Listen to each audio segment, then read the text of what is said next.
I request the executives to welcome Dr. Dinesh Kular.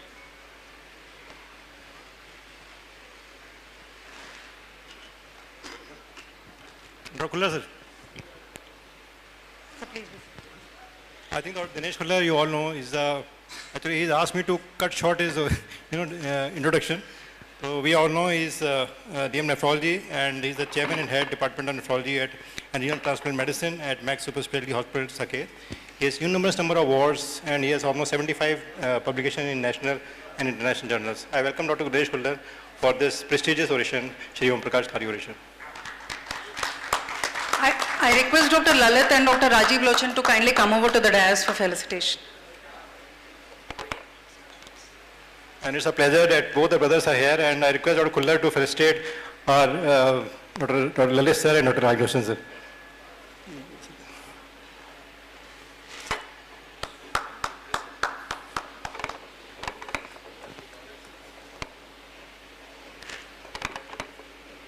Sir, felicitate Dr. Rajiv Lochan sir.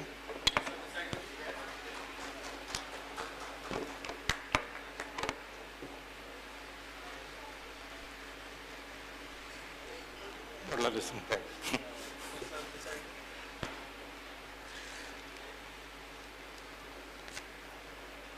I think it's a great moment for easily history and switch, sir.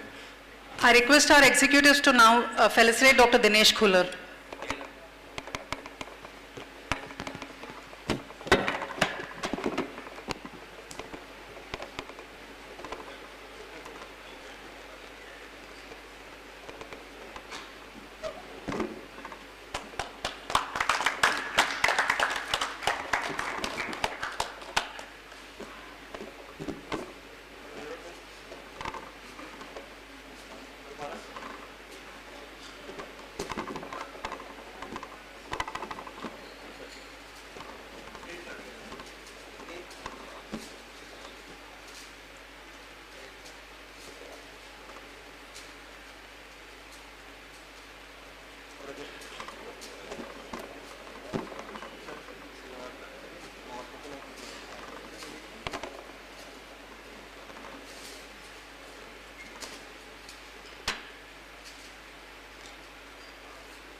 Request Kular sir to the oration lecture, and definitely will sit downstairs.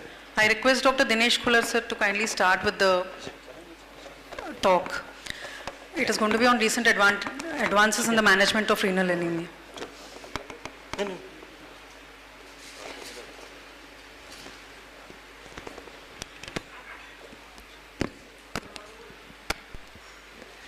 Good evening, ladies and gentlemen. At the outset, my sincere thanks to EDPA for this big honor bestowed on me. I'm really humbled and consider it my proud privilege to be the recipient of the second SHRI PRAKASH KHARI Memorial Oration. What an inspiring life journey of a noble soul we just heard, making sure that he was able to ensure top-class education to his children and make sure that his virtues and noble values were passed on. And what indeed a perfect way to let the memories live on and his principles and legacy carried on, so well done by his children. So it's, as I said, a matter of great pride for me to be talking in front of this august audience, and I have in particular chosen a topic which is close not just to a nephrologist's heart, but it's very relevant to each and every physician, doctor associated with the management of patients of chronic kidney disease. Why we are worried about the CKD is because of the fact, because the numbers are staggering. It's generally believed good about 15 to 16% of our Indian population is afflicted with chronic kidney disease, which makes it something like anywhere close to 20 crore of Indian population having chronic kidney disease. And if we believe there are about 10 crore diabetics in our country, good approximately 4 crore have a meaningful chronic kidney disease as a result of CKD. They have CKD because of various etiologies, diabetes being the majority of the reasons. So there have been recent advances in the management of something which is closely associated with chronic kidney disease, and that's anemia. We know the definitions of anemia. The same apply to anemia in chronic kidney disease as well, but this is normocytic normochromic hyperproliferative anemia, which we are so well concerned about in the context of chronic kidney disease. There are reasons to be scared of because it just increases the morbidity and possibly mortality as well when we look at the influence of anemia in the chronic kidney disease. But what we need to remember is that good 90% of these patients who reach a stage of dialysis are likely to suffer from significant anemia. Even if you look at very early stages of chronic kidney disease, about 15% as against 7.5% of those who do not have CKD is the kind of prevalence seen in these patients. So let's recapitulate before we move on. Why are we talking about anemia in the context of chronic kidney disease? Because we know that erythropoietin comes from the kidneys, but it's not just about erythropoietin.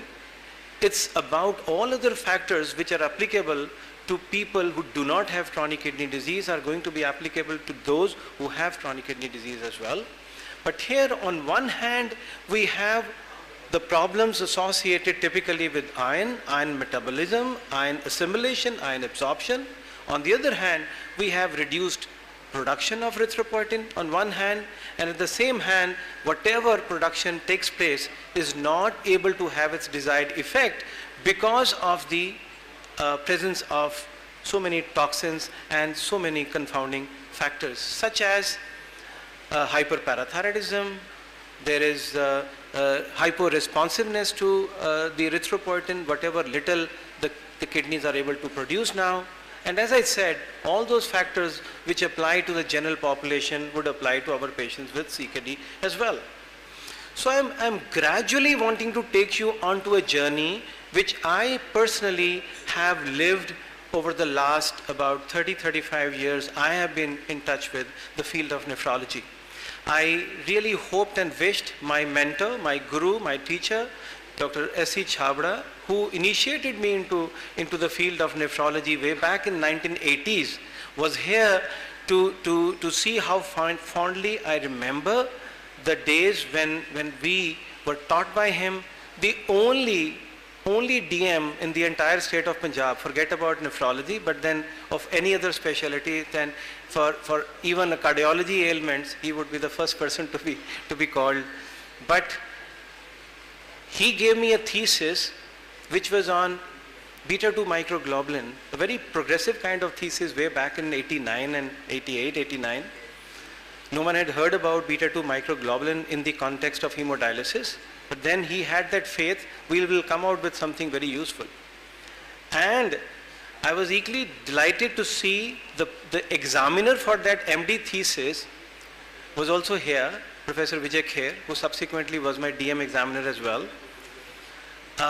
And he liked the thesis. Why I'm remembering those days is because in 1988 and 89 rather, erythropoietin had been discovered, was being marketed in USA, and we were privileged to have a dialysis unit in the city of Ludhiana way back in 1980s.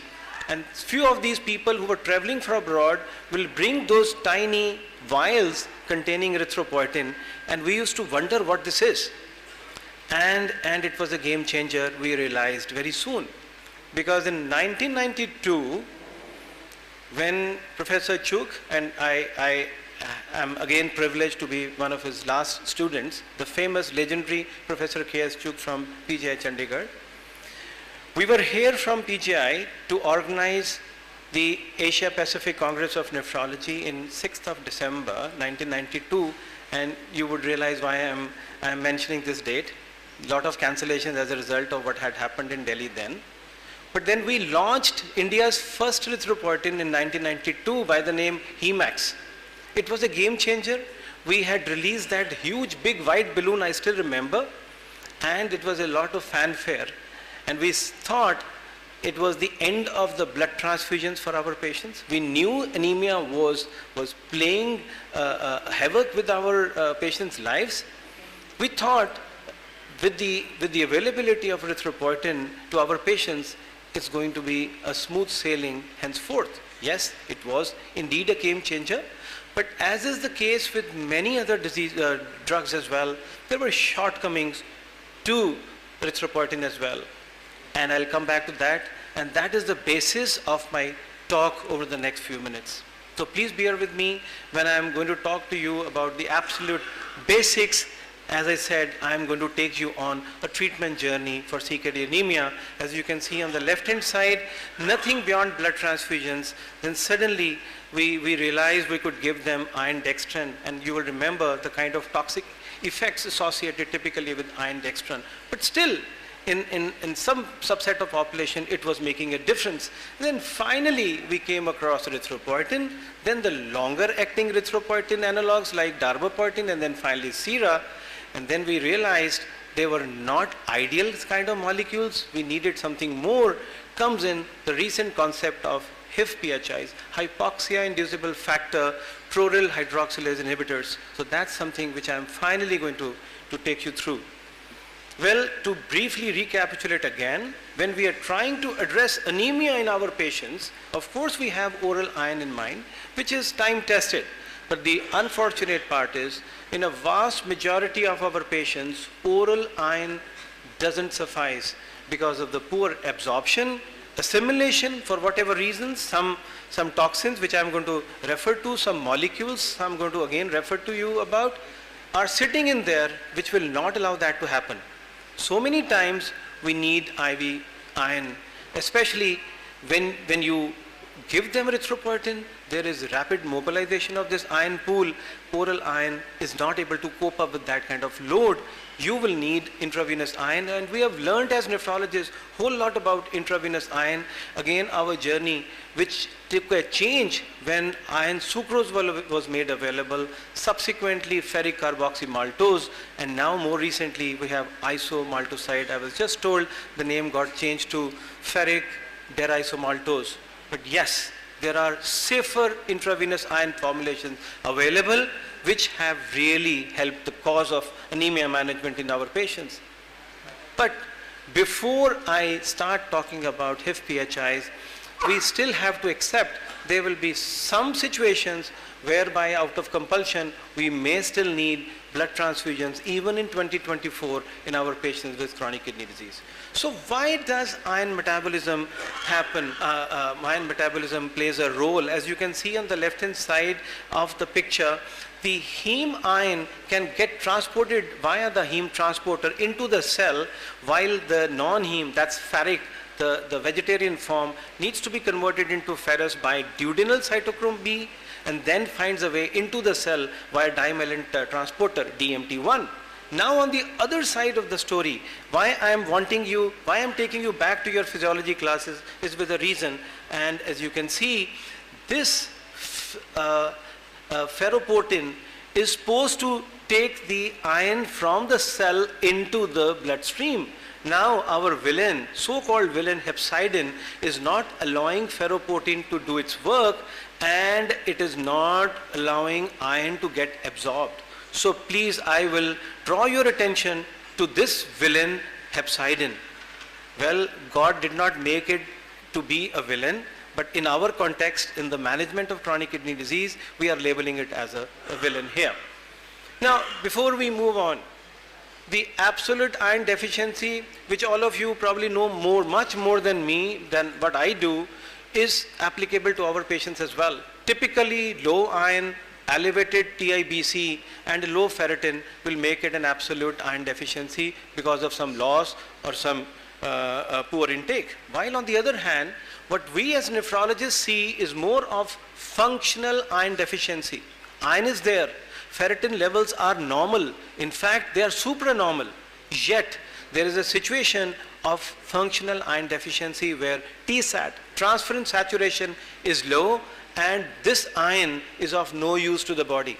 To overcome that, we have devised strategies. We realized that one of the causes of this functional iron deficiency was chronic inflammatory state. Hepcidin was sitting in there, and we had to find ways to take care to eliminate the wrath brought in by hepcidin, and we will talk about that later on. So, before we finally go to the topic of the day, it is again trying to understand the importance of iron. It is of no use talking about erythropoietin or the newer molecules if your patient is not iron replete. So with that statement, let's move on. Whether intravenous or oil, there have been enough data which tell us that it is basically intravenous iron, especially in cases of those who have more advanced chronic kidney disease because of various reasons. But yes, when it is a pre-dialysis state, you can always repose your faith in oral iron as well. Only if it doesn't work will you want to move on to intravenous, especially when you know giving intravenous, especially to people, to call them to the hospital, because it is not recommended to be given at home. We all know, even though the iron preparations are absolutely safe these days, not absolutely, very, very safe these days, there is still a scope for some potential reactions. So KDIGO says, before you move on, ensure your patient is iron replete. With that in mind, let's talk about the great molecule which was launched in the world scenario in the 1980s. To us, as I said, became available in 1992. And it is something which we know what it does. It acts at the level of the bone marrow, having in effect on the progenitor cells, finally ensuring that they transform into erythrocytes under the influence of so many factors, of topmost priority being iron. Well, there have been various kinds of erythropoietins available to us. The short half-life of erythropoietin makes it mandatory to be given once or twice or thrice in a week, as compared to those analogs which have a longer half-life, like darbepoetin, typically given once in 2 weeks to 4 weeks. And then we finally have SHRI, the methoxypolyethylene glycol derivative, which has to be typically given once in 3 to 4 weeks. So that's an improvement on something which came in with a lot of fanfare. And this is what the sacrosanct guidelines, which are followed world over by all of us, including nephrologists, have to say and talk about erythropoietin, and they every time remind us, please ensure that your patient's iron stores are replete before you talk about erythropoietin. Now the game changer again one more time. We realized over a period of time that more is not something which is to be desired every time. We would typically believe and label a patient as having anemia, a male less than 13, a female less than 12, but when we tried to achieve a hemoglobin of 13 via erythropoietin, we burnt our fingers. I don't know whether I think it's visible from the distance as well, but 4 landmark trials, the normal hematocrit trial, the CREATE, COIR, and TREAT, cautioned us that if you try to reach a supranormal level in your patients, you will burn your fingers, there will be a higher incidence of vascular thrombosis, strokes, MIs, cardiovascular morbidity and mortality. So we suddenly realized that we were not doing the right thing by aiming something like 13, 14 or 15. We realized that possibly 10 to 12 grams of hemoglobin was safe enough, was convenient enough. So, if that is going to be the case, why not try to eliminate the so-called problems with erythropoietin usage and try to evolve further? What are those problems? The increased viscosity and endothelial damage, increased platelet dysfunction, and hemoconcentration associated problems. Of course, you have to give very high doses of intravenous iron.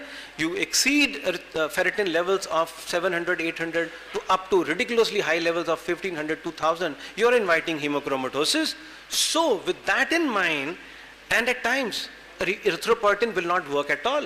There is that element of hepcidin sitting which is governing, not allowing iron to get inside. So what will erythropoietin do in the absence of iron? So with that in mind, we realize there is scope for something called HIF, hypoxia-inducible factors. Why do we believe when we go to the mountains, or those living permanently in the mountains have a higher hemoglobin? We know there is a factor which is induced by hypoxia, hypoxia-inducible factor, which is sensitive to oxygen concentration.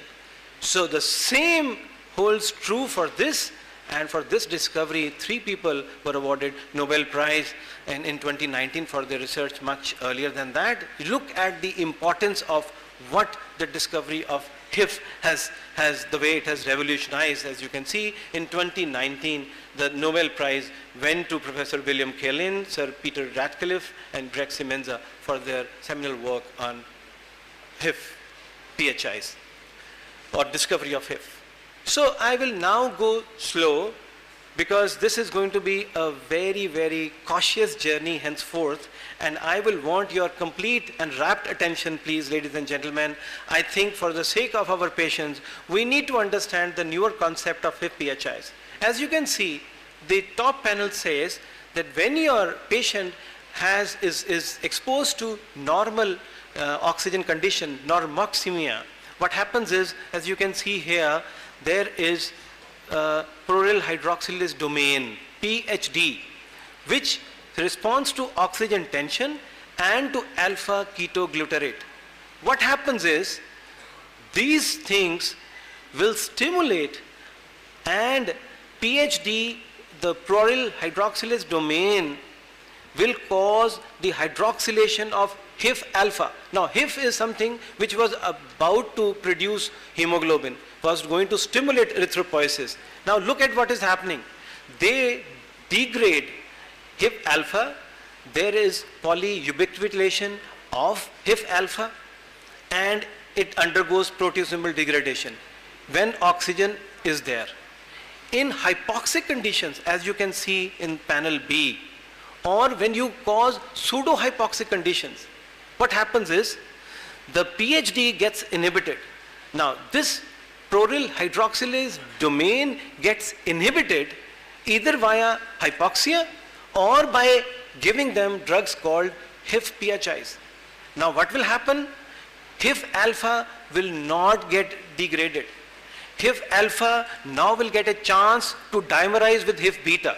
The two combine, get translocated into the nucleus of the cell, and there is a cascade of events. There is transcription of many genes. Now please, I will one more time draw your attention to what is happening under the influence of hypoxia. The HIF alpha degradation does not take place. It gets a chance to dimerize with HIF beta, and the transcription starts taking place. And what is that transcription? That is erythropoietin. But unfortunately, erythropoietin is not the only gene transcription that is taking place, and that is the cause of worry and cause of concern, because the proto-oncogenes, the genes are sitting right next, the vascular endothelial growth factor is sitting next, the cyst growth factors, the chloride channels are sitting next. So what will happen? Erythropoietin will get stimulated, there will be more of erythropoietin, but at what fear and what cost?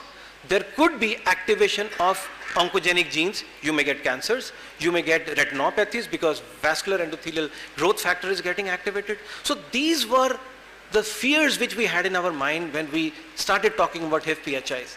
Thankfully, 10 years down the line, because I have personally been associated with 3 landmark trials with HIF-PHIs over the last 10 years, and the real world experience which we have in the last 2 years, it has not been confirmed.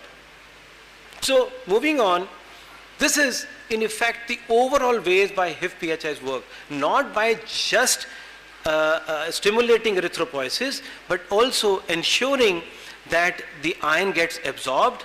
And it also, that's the beauty, why I was mentioning repeatedly about hepcidin, because hepcidin was not allowing iron to get absorbed. HIF-PHIs, they inhibit hepcidin, because as they say, there is a higher code for everything. If you have hepcidin and hepcidin not allowing iron to get stimulated, there is erythrophron sitting on top of hepcidin. So these HIF-PHIs, they stimulate erythrophron and they tell, please eliminate this hepcidin. So hepcidin gets eliminated, and on both the accounts, iron as well as stimulation of erythropoietin, you can expect a good erythropoiesis. But there are other pleiotropic effects as well. Not just iron metabolism, but also something to do with glucose metabolism. It has been shown to be improved. You can expect LDL cholesterol to fall. You can get mitigation, you can come across mitigation of acute kidney injury, renal fibrosis, inflammation. Why? Because everything gets mediated via HIF. So there are clinical benefits, why we have become so excited, but yes, that concern, that caution of what I alluded to will always remain, even it is still there. It will take some time before we can overcome that kind of fear, but so far not major concerns. I will reiterate one more time, but look at the positives. The oral route suits all our patients, especially those who are not on dialysis. They don't have to seek help to get themselves injected. Increases or maintains hemoglobin levels quite effectively in a certain range. It is a physiological range of erythropoietin which is produced, and not the supranormal ranges which you may come across when you are giving very high doses of erythropoietin. I am quite flabbergasted at times to look at 10,000 units of erythropoietin being administered 2 to 3 times in a week. I mean, that's obviously inviting trouble. So, and of course, whole lot of other pleiotropic effects. So what are the different HIF-PHIs? As I said, I personally have been associated with the trials with both roxadustat, Olympus and Rockies, and then daprodustat, which was Ascend-D and Ascendant-D, and finally, matter of pride for all of us, an Indian company came out with a new chemical entity, Zydus came out with decidustat, which has been under various trials for the last 6 years, and now it was launched in the market about 3 years back, and it's done fairly well, and it's actually been a game changer. So what are the other factors, other things which we have in mind? You can expect mitigation of acute kidney injury if you are giving HIF-PHIs to your patients. There could be some cardiovascular protection, as you can see on the top panel, via reduction in myocardial ischemia injury, via attenuation of effects of angiotensin II. And that is again something useful for the patient. There could be a potential remission of atherosclerosis, direct effects, or via reduction of LDL. And also, you can expect some kind of neuroprotection to your patients as well. So it's not just about anemia. It's about managing their AKI, offering them cardiovascular protection, offering them neuroprotection. So what does the data say? All this was theoretical so far. So I have just sort of concised the whole thing for you in these few slides. Now these are the phase 3 randomized controlled trial data. 26 RCTs were analyzed, and where HIF-PHIs, the 3 ones available world over, except US, FDA has not approved except one in dialysis indication, whereby they were compared with the existing conventional erythropoiesis stimulating agents, and they were found to be effective in correcting anemia, and there were no safety signals. So before we jump on to efficacy, I think it's a safety which is of prime interest to all of us. Now, if you were to choose between the various molecules, be it daprodustat, roxa, vedudustat, all these 17 trials said there is not much to choose from one to the other. All were safe, all were efficacious, so you can repose your faith. Coming back to what our own Indian data has shown with via this DREAM ND study, and which was in with desidustat by Zydus in non-dialysis patients, they compared it with darbepoetin, and look what 1, 2, 3, 4 and 5 are showing here. One says the time to achieve target hemoglobin of 4 weeks was comparable. The percentage of hemoglobin responders was comparable when you compared the existing with the newer novel therapy. But the importance, look at the importance. LDL went down by 9.4 milligrams per deciliter, and hepcidin, which is not taken care of by the conventional erythropoietin, came down when we used HIF-PHIs, and of course what we were fearing, the increase in vascular endothelial growth factor, the effect was not there. Same kind of data was with the DREAM D population. That's those people who were on dialysis, and a combination of about 1,000 odd patients over a year's time showed that these drugs were very efficacious, comparable, and safe at the same time. And look at why we are interested in hepcidin. As you can see on the left hand side, the reduction in hepcidin was remarkable.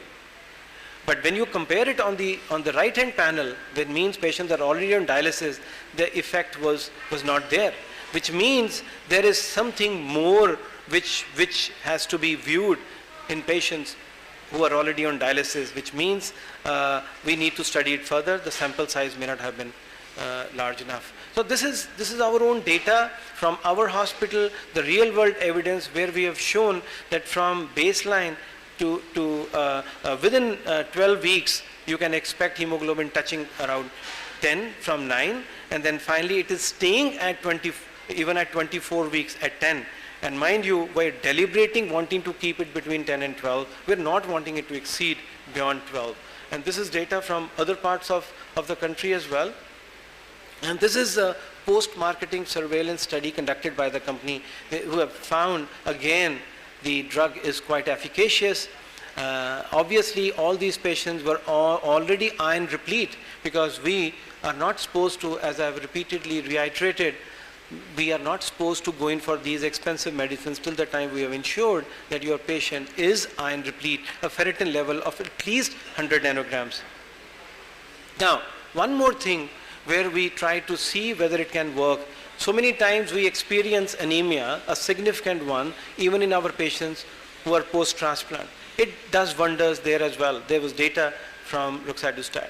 Now, we have heard about some great stories about the newer molecules. But as I said, it is safety first and then efficacy.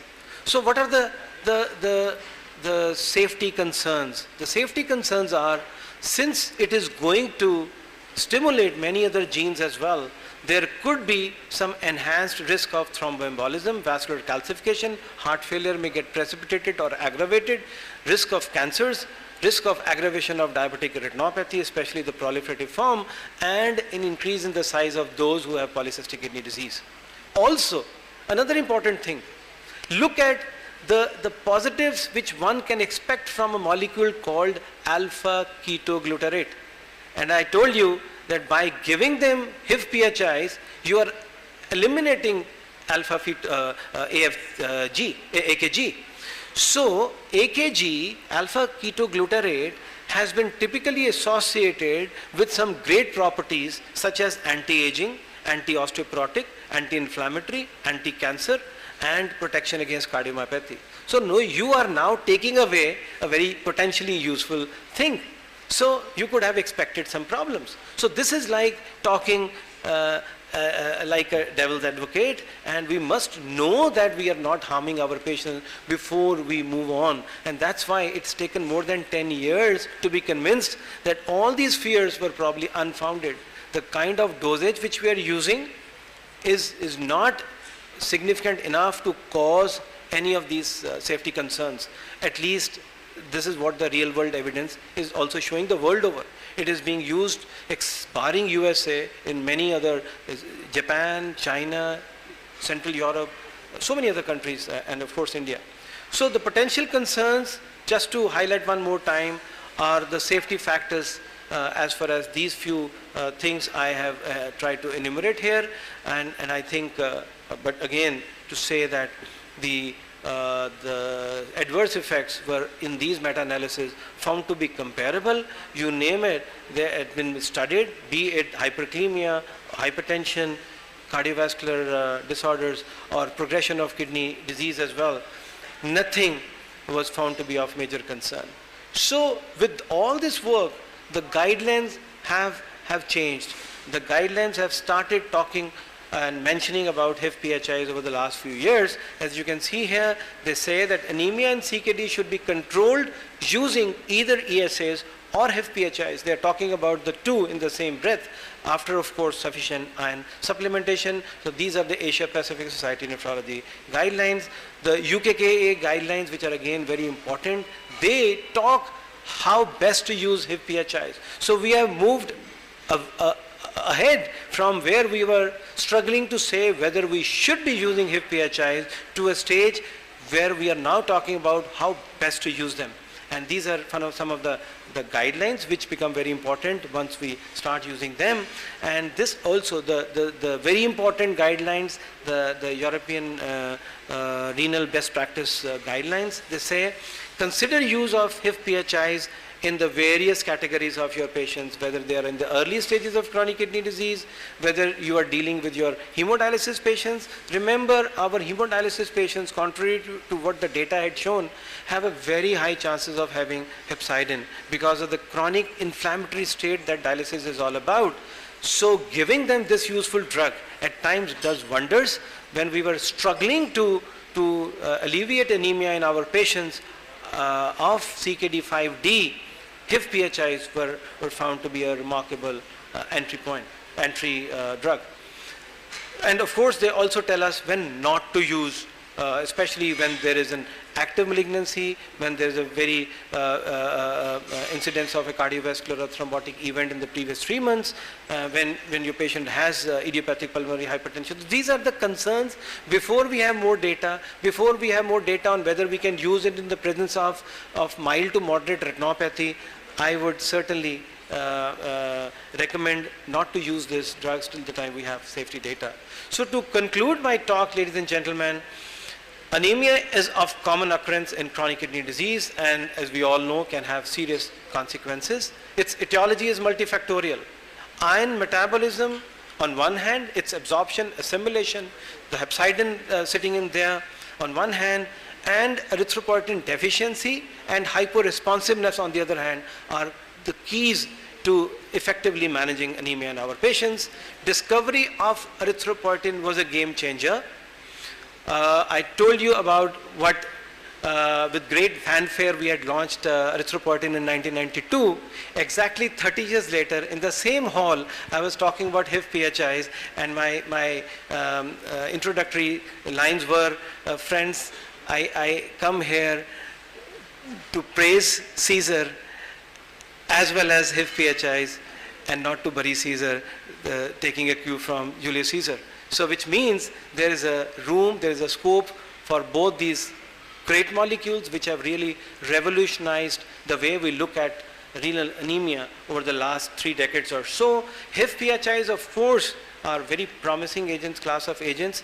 They possess, as I've shown, many pleiotropic effects, not just anemia alleviation, also cardiovascular protection, AKI protection, neuroprotection, possibly role in various aspects of anemia, even post-transplantation. There are few, at least theoretical, big concerns, and we will be moving ahead very, very cautiously and all the time on the lookout for any of these safety concerns which I have shared with you. Thankfully, real-world evidence so far doesn't talk too much about any of these red flags. There is a real chance that the new compounds will be much more cost-effective in the long run, and of course they have the convenience of being oral drugs, and this fact will certainly improve the management of anemia, the quality of life, and hopefully also the survival of patients with CKD. With this, I end with once more gratitude from my side to the organizers of EDPA as well as to the family of the great personality, Shri Om Prakash ji, his children, Dr. Rajiv Lochan and Dr. Lalit. Thank you very much for this great honor, and once again, I'll take you. So thank you, Dr. Dinesh Khulla, for a masterly oration, I would say. As a customary, we don't have any questions for you, but definitely we have the standing ovation for you, Dr. Dinesh Khulla, sir. Thank you very much, sir.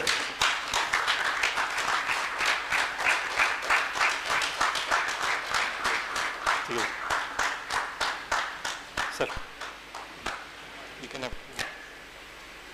take group. I request Dr. Rajiv Lochan and Dr. Lalit to please come on for a group photograph. Dr. Ajay, Dr. Paras, Dr. Makkar Boss, Dr. Aman.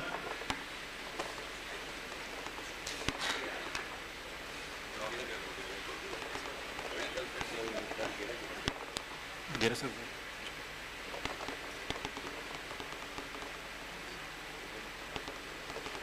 sir, if you could come. Dr. BK sir.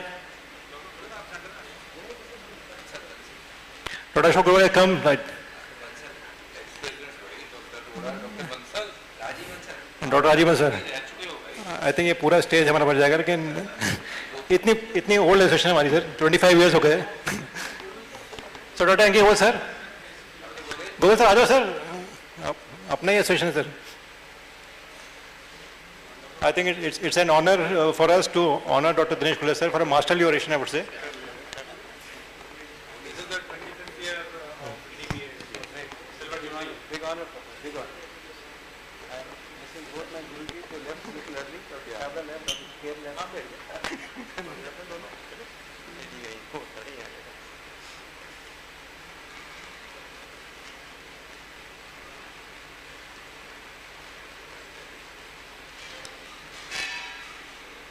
And this will be a very huge memory, sir, for our association for 20. Big honor. I'll have these charismatic So we'll be at the 25th